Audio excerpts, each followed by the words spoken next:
Сәлеметсіңдер ме достар, менің каналыма қош келдіңіздер. Бүгінгі екінші сабағымызда міне суретте көріп тұрғандай бір жағы тек қана оң, мына жағы тек қана теріс болатын тоқыманы үйренеміз.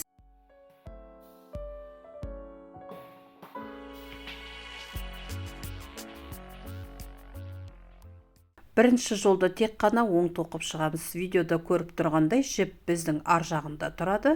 Тек қана оң тоқып шығамыз.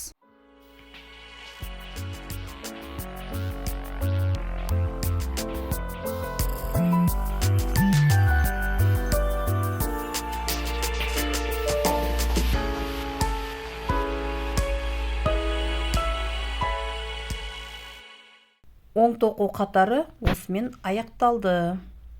Енді қазір біздерімізді ауыстырамыз. Видеода көріп тұрғандай бұл өрнек теріс, екінші қатарды теріс тоқимыз. Біздің алдына жібімізді жібереміз.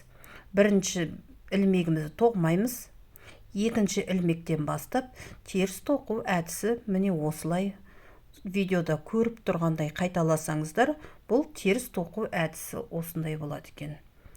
Яғни суретте көріп тұрғандай тек қана теріс тоқисыз, оң жағын тек қана оң тоқисыздар.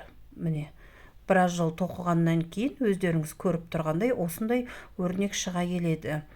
Оң тоқу әдісіне көңіл бөлсеңіздер, ол бір өрім сияқты болып шығады. Ал теріс тоқу жолдары өзіңізге де ыңғайлы көрінеді. Ол кішкене бүдірлеу өрнек болады.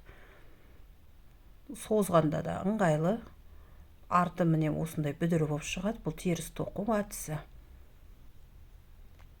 Шеттері өте әдемі.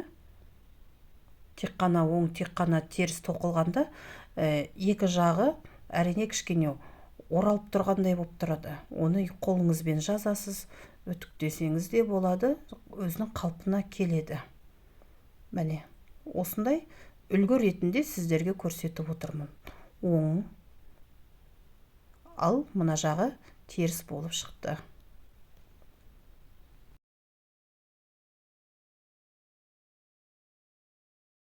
Сонымен достар, сұрақтарыңыз болса комментарий қалдырып кетсеңіздер болады. Видеоның астына келесі сабақта басқа да өрнектерді көрсететін боламын. Менің каналыма тіркелуді ұмытпаңыздар. Сау болыңыздар.